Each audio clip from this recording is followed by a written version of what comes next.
What's going on, Chad? Welcome back to the Hood to Hood podcast. And tonight we are diving into chapter 3.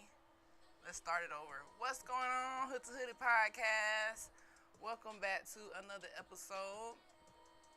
Tonight we are diving into chapter 3 of the Religious Instructions of the Negroes in the United States. So this episode is called When Religion Becomes Social Control. Chapter 3, Breakdown.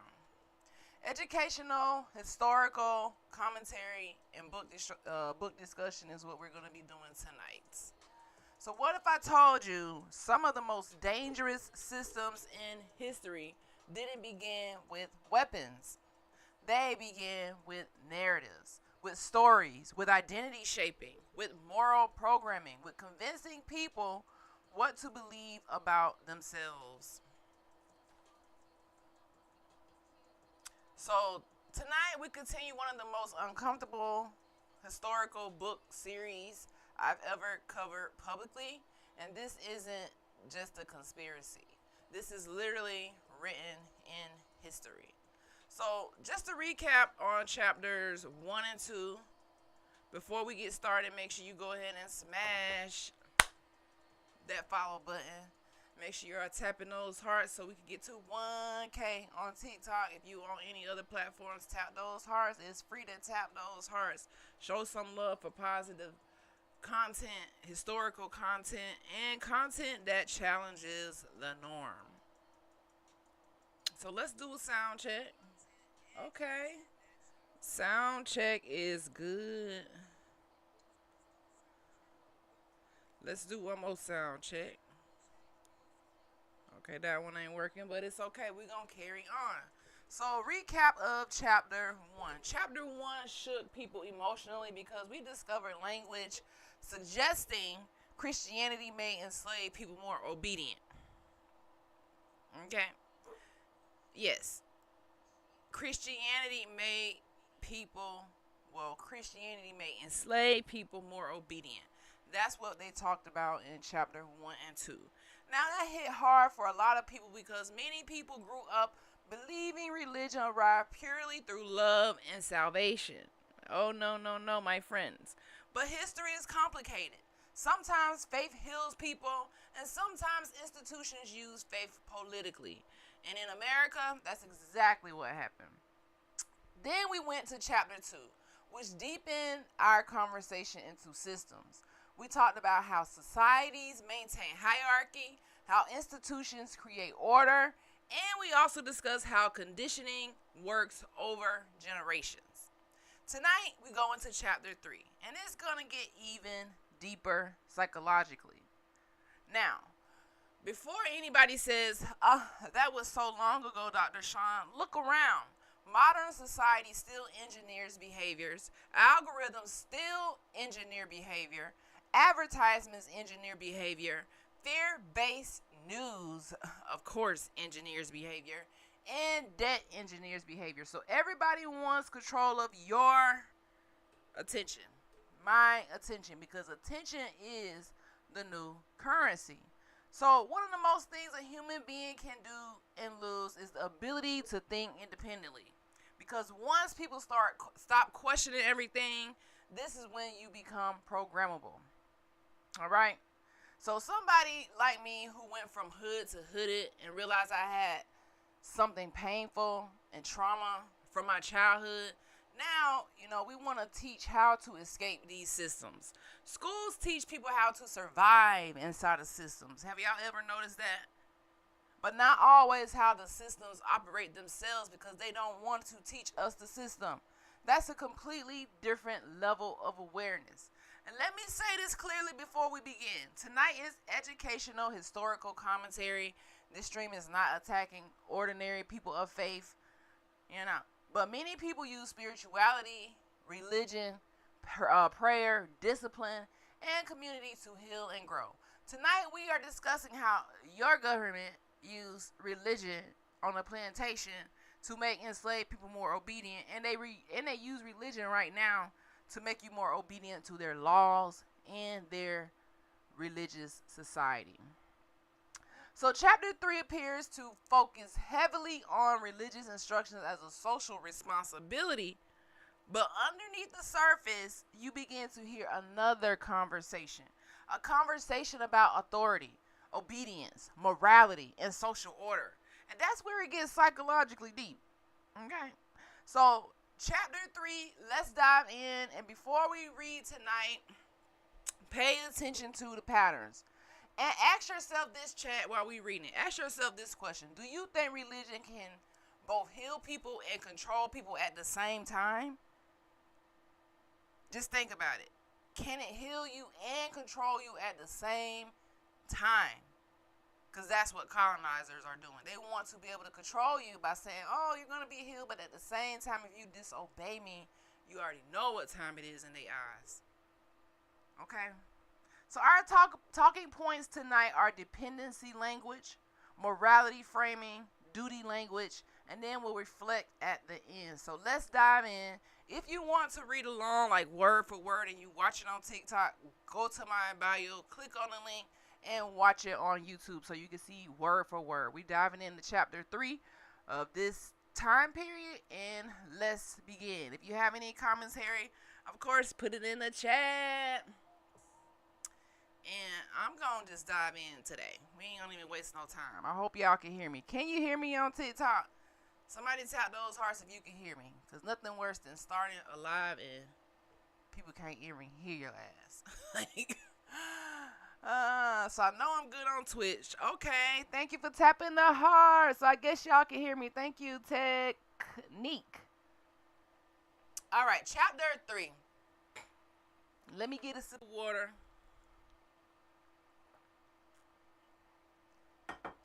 Sending love to my knee, GOCO. All right. Chapter 3. The third period from 1820 to 1842. This is a period of 22 years. Hey, Missy, what's up, Engine Radio on YouTube? All right, so this is a time period from 1820 to 1842 that we're reading, just to give y'all some, information to lay the foundation of where we're at. I'm going to be reading, and I'll stop if something pisses me off, which it normally does. And I'll stop if something is like, what the fuck? Then we'll stop and talk about it. But let's go. 1821, the Methodist Episcopal Church reported this year 42,059 colored... Oh, hold on. My bad, Twitch. I forgot to pull y'all up on the scene. Oh, here we go. Now y'all on the same page. All right. So 1821, the Methodist Church reported this year 42,059 colored members in the United States, and their numbers gradually increases. 1822, the count of the labors of the Moravian Brethren by Mr. Smith, already referred to, brings down their labors to 1837 and is as follows. It says, in quotation, in January 1822, a female auxiliary to the Missionary Society was formed at Salem, and at their special request, an attempt was made to collect the Negroes into a separate congregation of their own, a plan which had indeed long been an object of desire. Because remember, if you just now joining, they had to go to church under the white tee. They had to have a white tea preacher because this was all religious instructions from the crown saying, hey, y'all need to control their religious instructions so that they can be obedient, etc., etc. All right. Brother Abraham Steiner was commissioned to make a commencement of the work by holding a monthly preaching on the plantation, about 3 miles distant from Salem, where Negro communicants resided. At his first sermon there, March 24th, 1822, more than 50 black and colored people were present.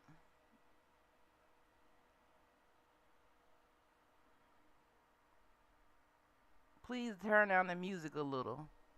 I don't think the music up. I don't think. Anywho, it says, after a fervent prayer, he discoursed on the words of our Savior. Quote, the Son of Man is to come and seek and to save that which is lost. End quote. With this monthly preaching, which was well attended by the Negroes, catechetical instructions in the great truths of our religion was combined. May 19th, the Lord's Supper was celebrated with the three persons who were already communicants as the first fruits of this infant Negro flock. Wait. wait. You see what I'm saying? Wait, what the heck? Hold on, I gotta go back, y'all. I'm sorry, I gotta go back. Maybe somebody else didn't get that either, but that just didn't rub me the right way. Like, hold on. I'm sorry, I gotta read it over again. Just that little part. It said, with this monthly preaching, which was well attended by the Negroes, catechetical instruction in the greatest truths of our religion was combined. May 19th, the Lord's Supper was celebrated with three persons who were already communicants as the first fruits of this infant Negro flock. Great stillness and devotion continued to mark the attendance of Negroes on divine worship, yet few sought for closer fellowship, so that this little flock has never to the present day numbered more than 20 members. There's music in the background. There is? Wait a minute. I'm so confused. Not celebrated. I don't know what music you talking about. Hold on.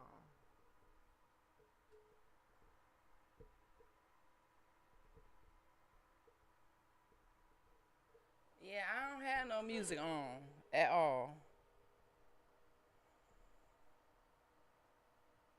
I don't have any music on. I'm sorry if you hear music, but I'm not sure where it's coming from. Does everybody hear music or is just one person?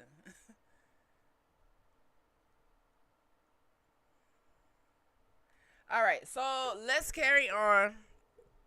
If you somebody said they could hear me, it stopped. Okay, good.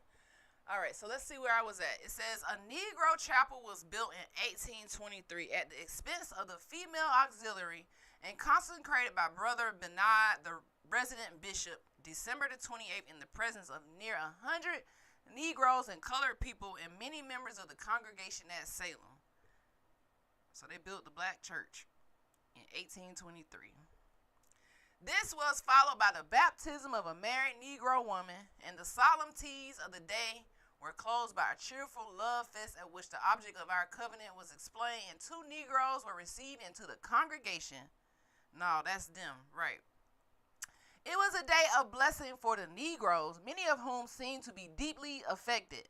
Having now a place of worship of their own, the meetings could be better adapted to their circumstances. Several sisters offered themselves to keep a Sunday school for their benefit, and it was diligently frequented, not only by children but also by adults. This hopeful project was soon, however, painfully interrupted by a law, which passed the legislature of North Carolina forbidding any school instruction to be imparted to the Negroes. What you say? A prohibition which likewise operated very injuriously on their attendance at the meetings. May the 22nd, 1833, the Negroes were called to mourn over the loss of their faithful and much beloved pastor, Brother Abraham Steiner, and his place was supplied by Brother John Renatus Smith. For the last year or two, they have manifested a greater desire for the word of life and visited the house of God more diligently, and our testimony to the suffering and death of Jesus appears to find more entrance into their hearts. Now we're going to stop right here for a second because you can see that these people are calculating what they're doing.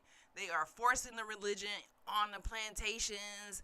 They are banning them from even teaching a religion because they don't want them to learn, but they want to have them read the Bible. So they passed a law and said you can't even teach it. Like they didn't want the black church, we'll say the melanated church, to teach what they had taught them.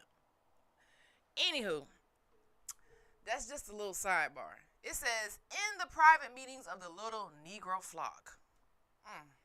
Just so fucking disrespectful. the private meetings of the little Negro flock, and particularly at the Holy Communion, the peace of God is powerfully perceptible. The company of emancipated Negroes, upwards of 20 in number, who sailed last year for Liberia on the western coast of Africa, had all been diligent attendants on our meetings and former Sunday school, and one of them was a communicant member of our flock. So it seemed like to me, because they sent people to Africa, they like to say people came from Africa here, but they sent people to Africa. And now I see how they did it. They first tricked them on their own land to think that they was from Africa. Then they brought the church to make them be obedient enslaved people. And then they sent them to Africa. Now that is crazy. Because you hear this, but you don't really never see it. Well, you do see it sometimes, but I don't know. Let's keep going on. I'm sorry. At partying, they declared with tears that nothing grieved them so much as the loss of these privileges. They promised to devote themselves to the Lord Jesus and to remain faithful to him. Now, this is the first flock of infant Negro children, they said, who they forced religion on, right? This is the first flock. They calling them flock, like cattle, like not even human. That just disgusts me.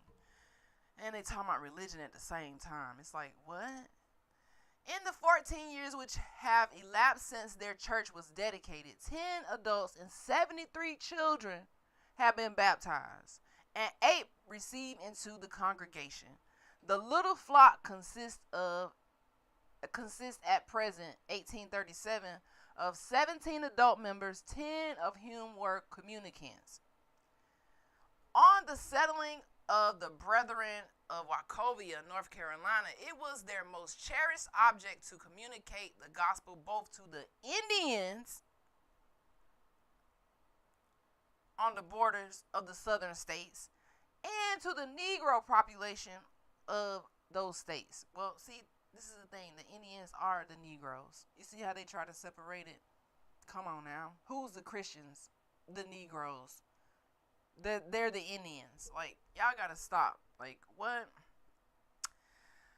Negro population of those states amounting to several thousands, especially to such as resided in the neighborhood of our congregation, hoping that they might be favored to gather from among them a reward for the travel of the Redeemer's soul. Special meetings were commenced at Hope and Bethany and elsewhere in the neighborhood of Salem. And the Negroes, who were numerous in these districts, were in general diligent in attending them. The various ministers stationed at Salem, the late Brethren Fritz, Cramsch, and Walfart, Abraham Steiner, and their wives interested themselves in particularly affection for the spiritual welfare of the Negroes in their vicinity.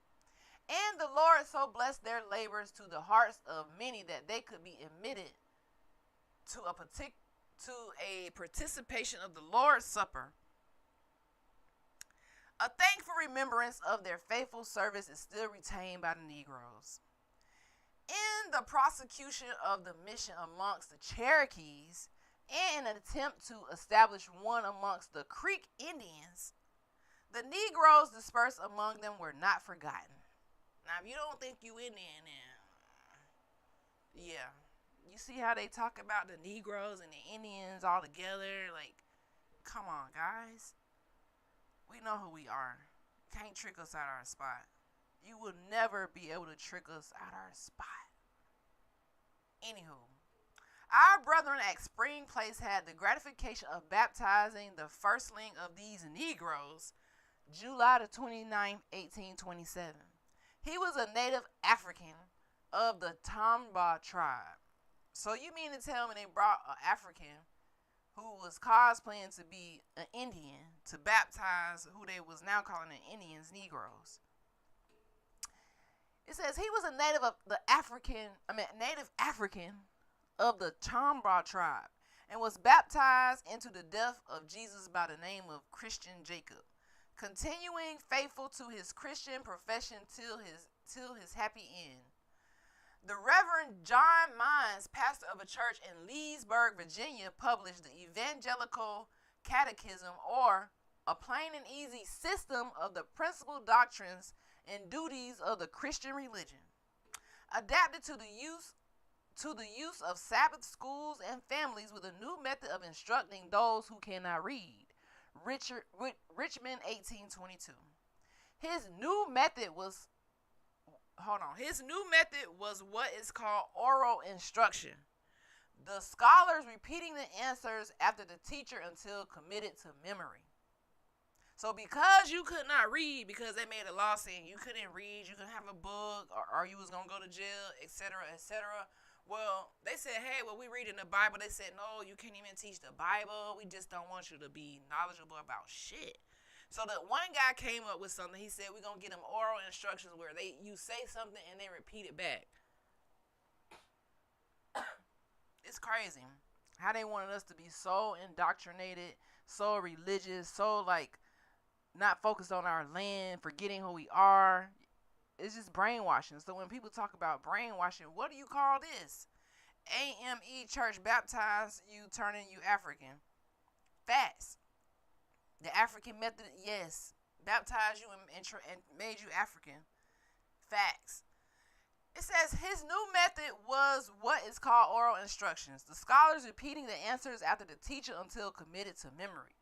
Mr. Mines was much interested in the religious instructions of the Negro. Why y'all so interested in the religious instructions of the Indian, aka the Negro? In the preface to his catechisms, he states that he had several classes of them taught by his friends. He commends the use of it to masters and mistresses as a humble attempt to furnish them with appropriate means for the instructions of their servants and religious knowledge. What the fuck?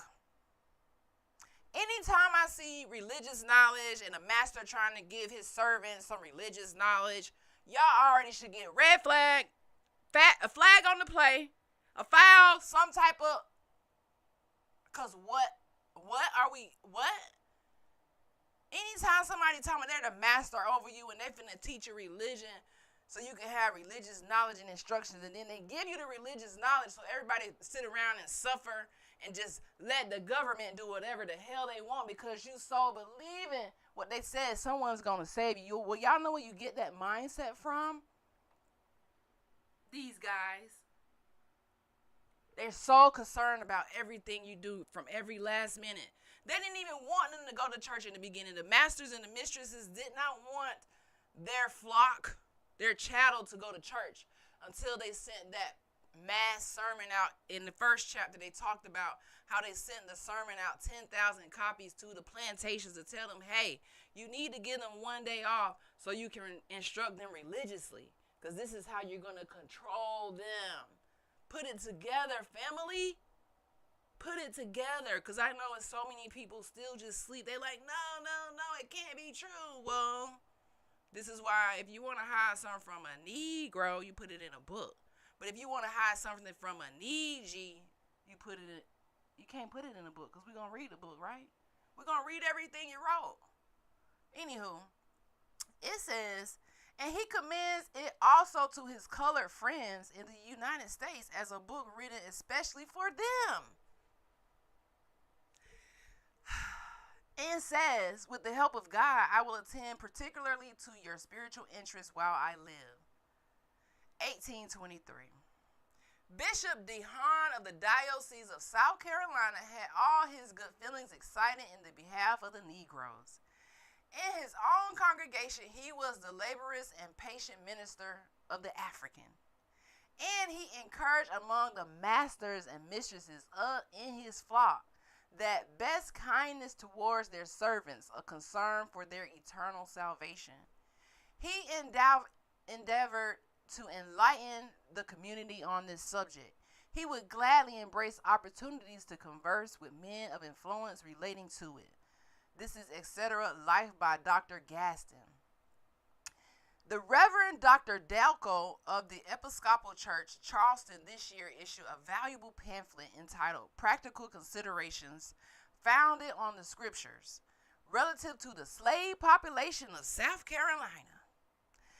Its design is given in the first paragraph, namely to show from the scriptures of the Old and New Testament that slavery is not forbidden by divine law. What? That's why I have to stop and I take so long to finish because I just be like, what? So you mean to tell me in your crackhead brain, slavery is not forbidden by divine law, but you telling us not the Ten Commandments is something that we should learn.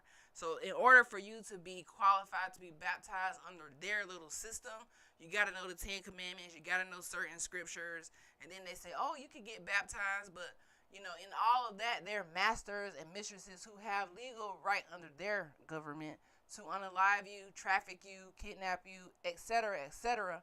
But you know what they're saying is, while they're the slaves and the masters and the mistresses are giving you religion, is because slavery isn't forbidden by divine law according to them. So if you ever let the enemy tell you who you are,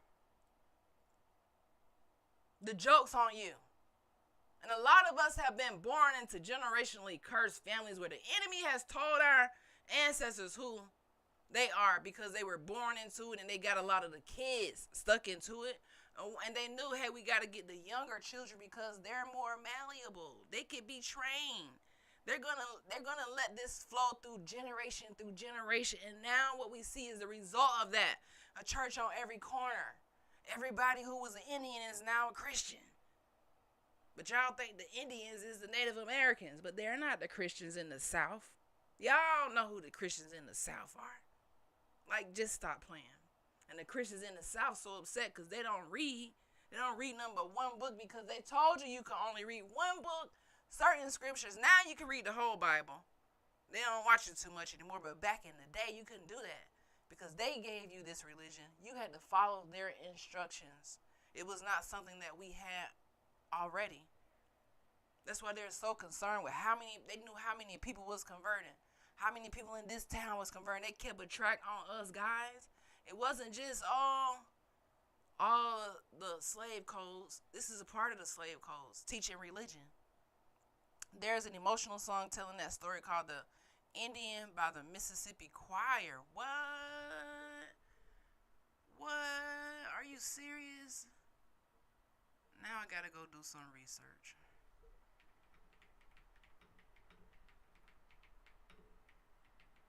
The Indian by the Mississippi Choir? What?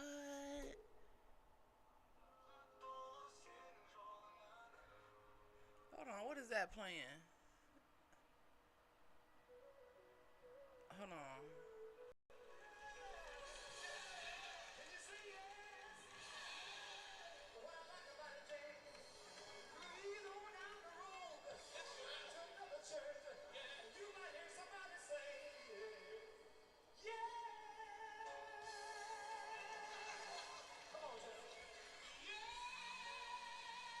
I'm gonna have to go and listen to this after I finish this live. But whoever's watching this right now, if you watch it on the replay, go watch it.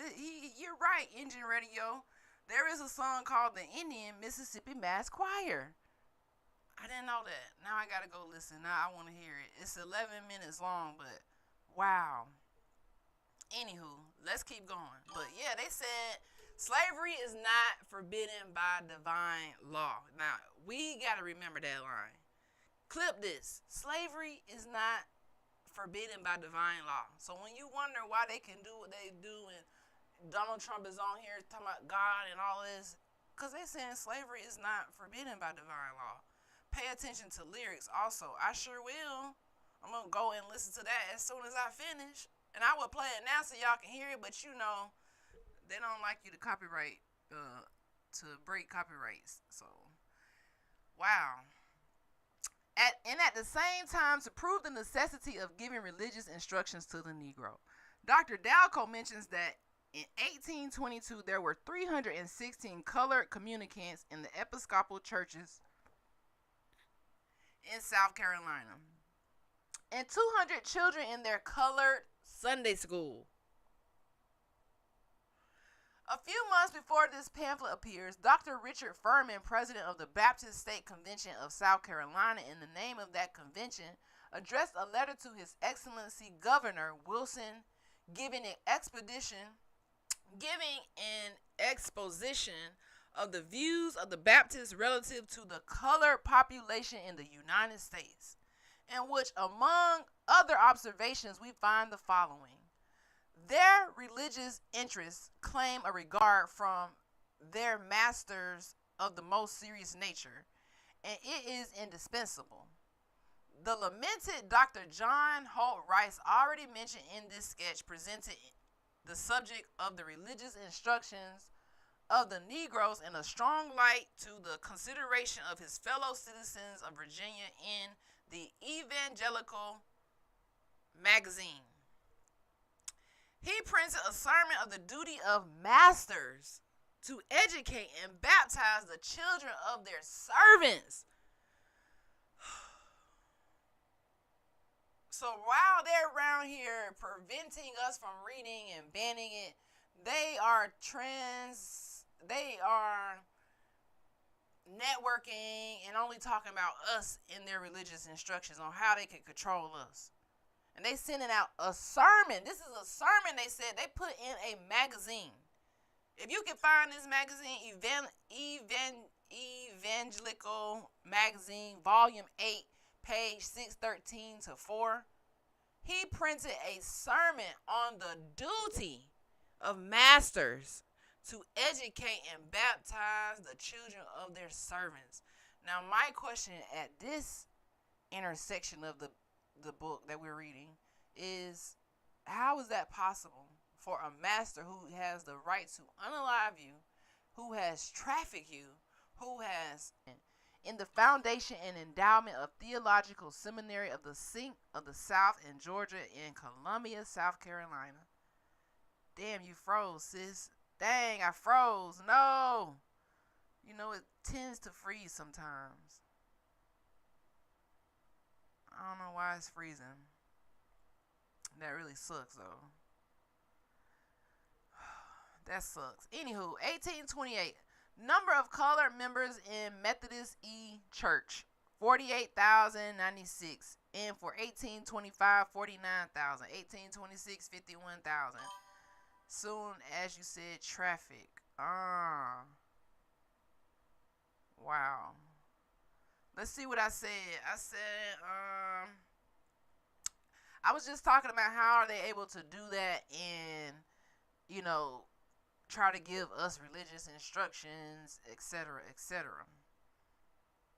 Oh, I said he printed a sermon on the duties of masters to educate and baptize the children of their servants. So they printed sermons on how to do that to us. And maybe it's the words that I'm using that's making YouTube freeze, and it's been doing that a lot, so I don't know. I don't think they like us to teach each other this stuff, because it's like, what the hell? If people know this stuff, it's like, there's no way you can stay asleep after this. If you do stay asleep, it's just because you want to be asleep. You know. All right. Number of colored members. We're going to skip that part. Showing a steady increase. So they're saying from 1828 to 1828, the Methodist Episcopal Church members were almost 50,000. It went to almost 60,000. So there we were joining in droves, because this was the only place we could really meet where we weren't getting harassed with the slave patrol and the slave raiding. So that's why people were flocking to the church that looked like them. 1828, a plain and easy catechism designed chiefly for the benefit of colored persons with suitable prayers and hymns annexed, was published by Reverend B. M. Palmer, D.D., pastor of the Circular Church, Charleston, South Carolina. 6 or 8 years before this, he had published a smaller work of the same kind and bearing nearly the same title. During all his ministry in Charleston, he was a firm supporter of the religious instruction of Negro, both in word and deed. The Honorable Charles Cotesworth Pinckney of the Episcopal Church delivered an address before the Agricultural Society of South Carolina, in which he ably and largely insists upon the religious instructions of the Negro. This address went through 2 or more editions and was extensively circulated and with the happiest effect. So when you around here thinking that you just getting religious instructions, no, they around here preaching in their churches, hey, masters and mistresses, you got to get them religious instructions. This is the easiest way to make them obey. I think that it is one of the most sneakiest weapons that they have in their toolkit is religion. I have been tricked by it. My ancestors have been tricked by it. A lot of my family now have been tricked by it, and they don't even know that this was even on their brain. Because we go to church, we trying to think about positivity and healing and hoping that the Savior gonna come. When they go, they talk about, hey, our Savior allowed us to enslave them, and y'all need to be trying to get them to go to church more. You see what I'm saying? So some people in our family will even be like, hey, you don't go to church. Guess who you acting like? You acting like these people. You trying to catechise me. And I don't like it. 1830, the historian of the Methodist Episcopal Church remarks, this year several missions were commenced for the special benefit of the slave population in the state of South Carolina and Georgia. This class of people have been favored with the labors of Methodist ministry from the beginning of its labors in this country, and there were at this time 62,814 of the colored population in several states and territories in our church fellowship, most of whom were slaves.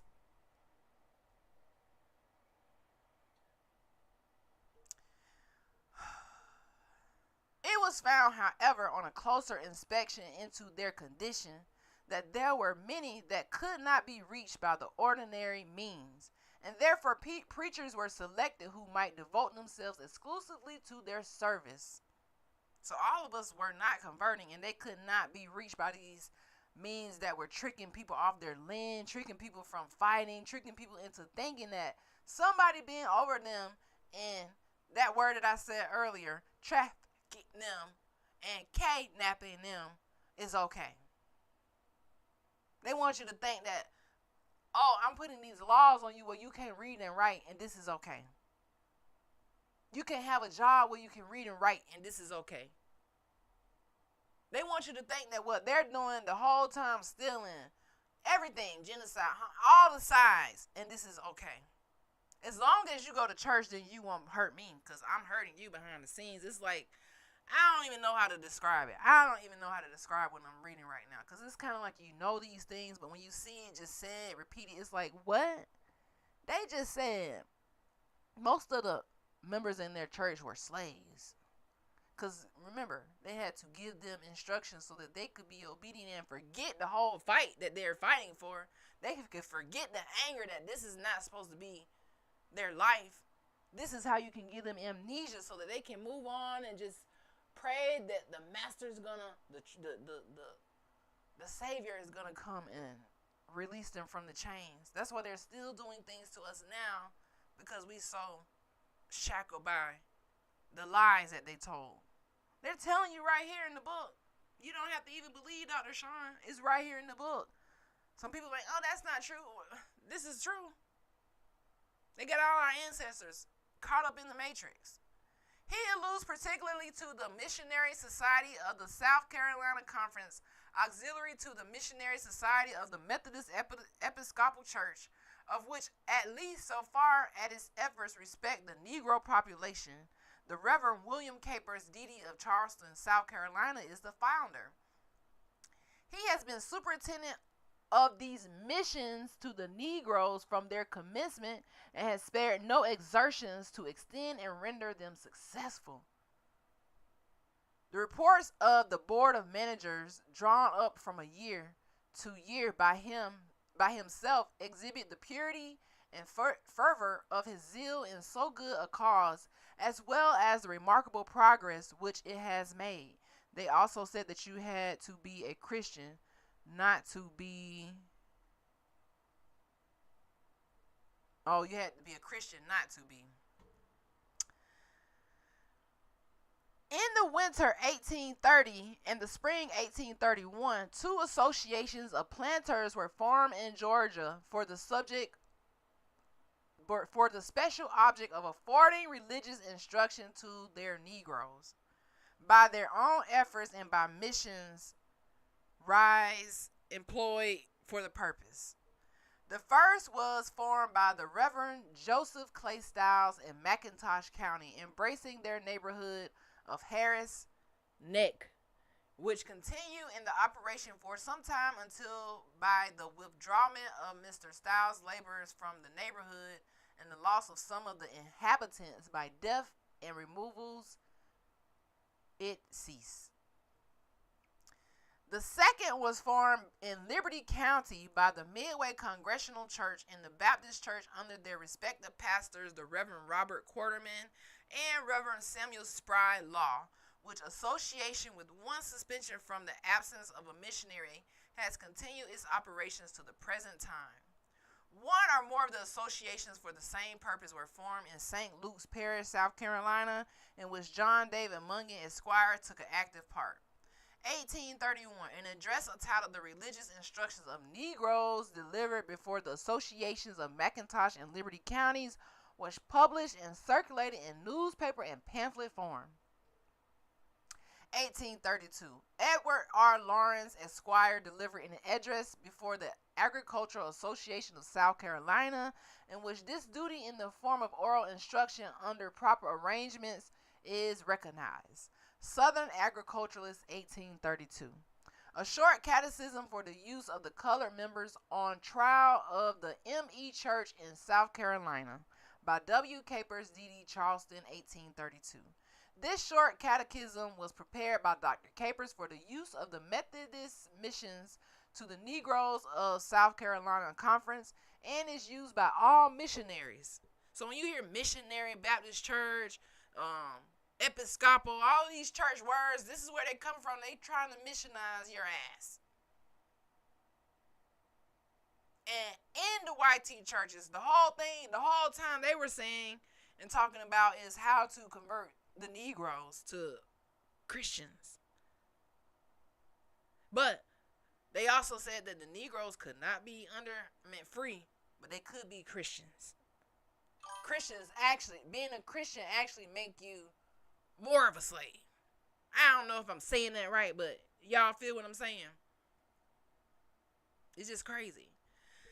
It says 1833, the Missionary Society of the South Carolina Conference, which had now fairly entered upon its work, reported that the missions were generally in flourishing circumstances, that there were 1,395 colored members and 490 children under catechal, I can't say this word, catechal, you know what I'm trying to say, instructions at the mission stations. Hold on, I gotta figure out how to say this word because I'm messing up and I need to know. I can't keep like bouncing over it. Catechal. Wait a minute. Dang, I know this word. And you know how sometimes you know a word and you just butchering it. How to say this word. Let's see.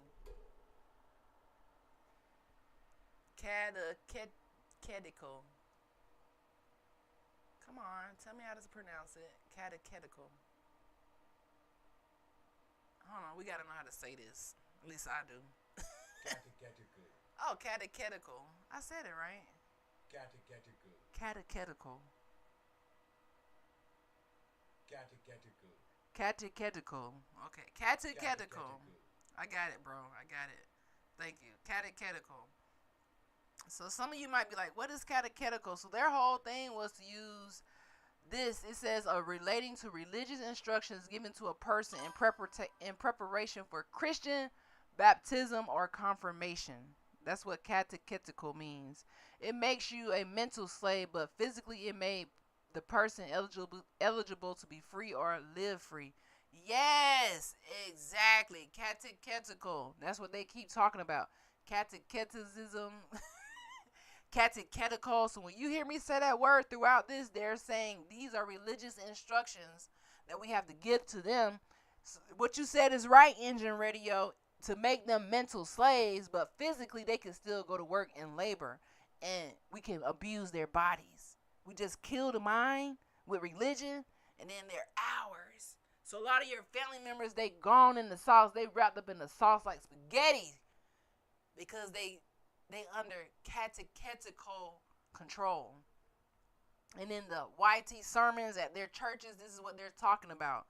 Because the masters and the mistresses started going so that they can get catechetical instructions to kill the Indian, save the man.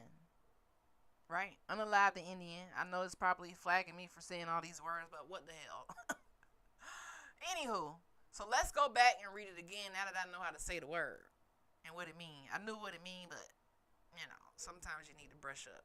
So it says there were 1,395 colored members and 490 children under catechetical instructions at the mission stations.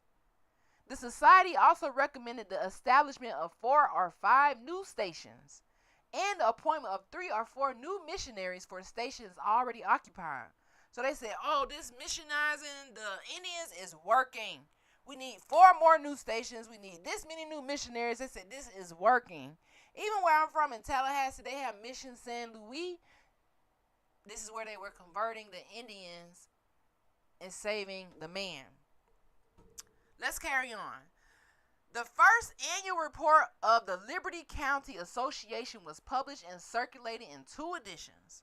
2 essays were read before the Presbytery of Georgia in April 1833, one on the moral and religious condition of our colored population, and the other, the detail of a plan for the moral improvement of Negroes on plantations, by Thomas Savage Clay. Now, honestly, I need to remember these, so I need to go read these later. So clip this: the moral and religious condition of our colored population, and a detail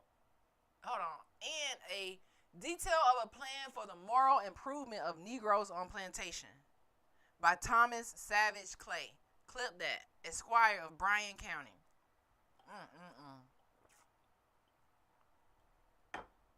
Boy, when they say study your enemy, they was studying us left and right. They were both published by order of Presbytery.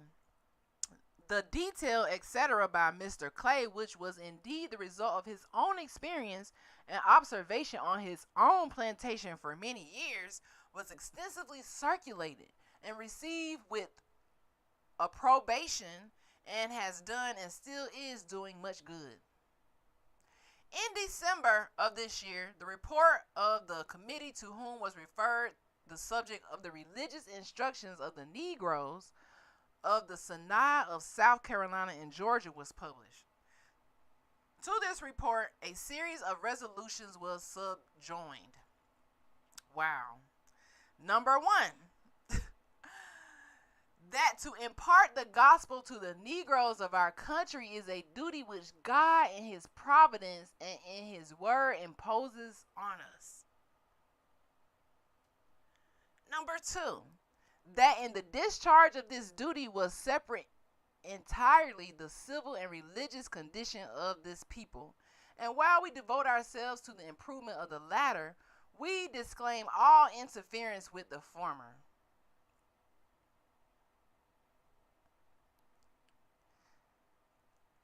Number 3, that the plan which we shall pursue for their religious instructions shall be that permitted by the laws of the state constituting the bounds of this synod. Number 4, that we deem religious instruction to master and servant every way conducive to the interest for this world and for that which is to come. Number 5, that every member of this synod, while he endeavors to awaken others, shall set example and begin the religious instruction of the servant of his household, systemically and preservingly, as God shall enable him. Number 6, that we can no longer continue to neglect this duty without incurring the charge of inconsistency in our Christian character, of unfaithfulness in the discharge of our ministerial duties, and at the same time meeting the disapprobation of God in our consciousness. The narrative of religion of the Synod at the same session holds the following language. The Synod continue to feel the same responsibilities and desires on this subject, which they have repeatedly expressed. You have expressed it repeatedly. You damn sure have. They rejoice to find that increasing attention is paid to it on the part of many who are largely interested as the owners in this class of our population. Whew. They call themselves the owners of us, and that God gave them the right to do this, and this is baffling. Even though I know this is just baffling to read it and just see it written over and over and over again, how they going to church talk about giving us their religious instructions to the masters and the kids. And the project of forming a domestic missionary society under the care of the Synod with special reference to the religious instruction of the Negroes was somewhat discussed chiefly in private, and a committee was appointed by the Synod to bring in a report at the next meeting. So they are bringing in reports to tell them how many of us have converted. In the beginning of the book, it was very few. It was numbers like 11, 12. Now it's like 60,000 when we're getting to the 1800s. So in the early 1800s, they had so many people converting. And you can see how we were getting weaker the more we converted. Even if you were not on the plantation, they were now realizing, dang, we have to instruct the Negroes on religion so that they can obey us, because this is what God told us to do. The reports from the Episcopal churches in South Carolina to the convention evidence much attention to the Negroes. The Reverend Joseph R. Walker of Beaufort reported 57 communicants, 234 members of the Sunday school, which was conducted by the first and best society in the place. Bishop Ives of North Carolina addressed to his convention on the interesting subject of providing for our slave population a more adequate knowledge of the doctrines of Christ crucified. He stated in a letter to Bishop Meade that active efforts in behalf of this people were made in 5 or 6 of the churches, and single out the Church of St. John's, Fayetteville, embracing between 300 and 400 worshipers, of whom 40 were communicants. There were several religious newspapers conducted by different denominations that advocated openly and efficiently about this time the religious instruction of the Negroes. Now you got to be kidding me. So they passing around newspapers. They putting this everywhere. Hey, we have to give the Negroes religious instructions. They just keep saying it over and over and over again. This whole chapter, they printing it. They putting it in their religious newspapers. That's how you can have the K. That y'all know what I'm talking about. The K can be Christians because this is what they believe. They believe God told them to be this evil. You just can't be this evil to them. Doesn't make any sense. So it says the Gospel Messenger, Episcopal Charleston, the Charleston Observer, Presbyterian, the Christian Index, Baptist, the Southern Christian Advocate, Methodist, the Western Luminary, Kentucky, and there may be added the New Orleans Observer and the Southern Churchman, Alexandria, besides others. Through these papers having an extensive circulation, the subject was presented to the minds of thousands of our citizens. There was published this year, 1833, a plain and easy catechism designed for the benefit of colored children, with several verses and hymns with an appendix compiled by a missionary, Savannah. This missionary was a Methodist, the Reverend Samuel J. Bryan, who labored amongst the Negroes on the Savannah River. The encouraging success which had attended the labors of our preachers among the slave and free black population of the South stimulated our brethren in the Southwest to imitate their example by opening missions for the special benefit of this class of people. They have been extremely successful shutting down the brains of our people. Extremely successful. What I'm reading to you right now shows that they were so successful. They started printing this in the magazines that they was reading, because remember, they said you can't read, you're gonna go to jail. You can't have a book, because, well, this is why, because they were writing all these things down, telling it to each other like, hey, this is what we have to do. We have to give them religion. It's a must that we tell the masters on the plantation. It's a must that we put up missions and churches. That's why a lot of churches are named missionaries, and there's the mission, and mission is their whole mission was to put your brain to sleep. And they said, hey, we got to preach this in our churches. We got to control them. This is psychotic thinking in my head. It's psychotic. This is the only way that you can steal land and trick people out of their spot, is to do psychotic stuff like this. It's sad. They have been extremely, you said something very true, Diane, extremely successful in shutting down the brains of our people. I have been there. I have been a mental slave of religion. So that's why I could talk about it with confidence, because I know how deep you can be in when you was born into this, and this is all you know. You only get to read one certain book, and you read this book forever, 10, 12 times, but you won't go read anything about the book that they gave you. The enemy is studying you, they're studying us, but we not studying them. We just like, they gave us religion, it's got to be good. No. Never let the enemy tell you who you are. I can relate.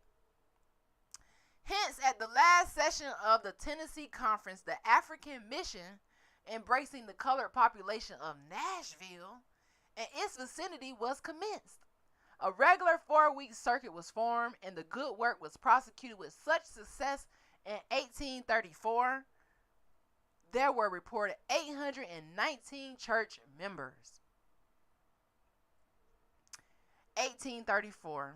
A meeting was held in Petersburg, Virginia in March 1834, composed of representatives from the synods of North Carolina and Virginia. After disposing of the special business for which the meeting was called, the subject of the religious instructions of the Negroes was discussed. And as a result, a committee was appointed consisting of 3 ministers and elders in each of the states to bring before the presbyteries the subject of ministers giving more religious instructions to the colored people, and to collect and publish information on the best modes of giving oral instruction to this class of our population.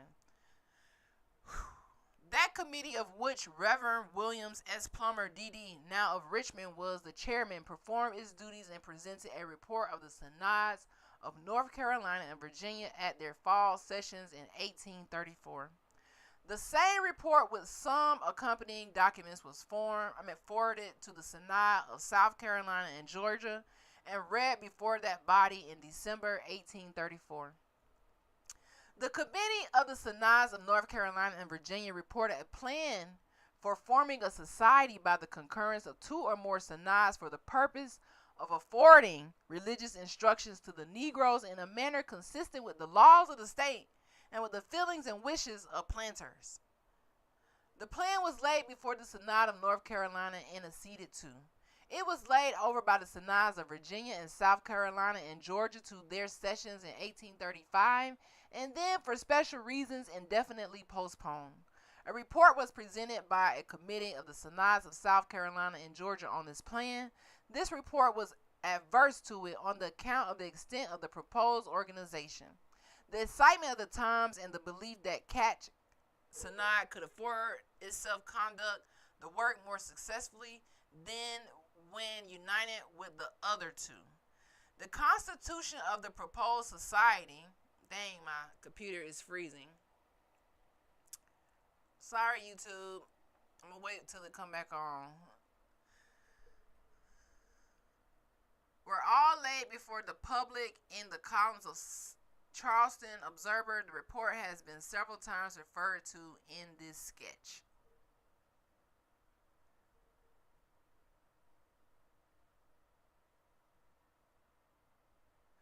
So yeah, a lot of times this thing will freeze up, and I don't know why. I know it's raining.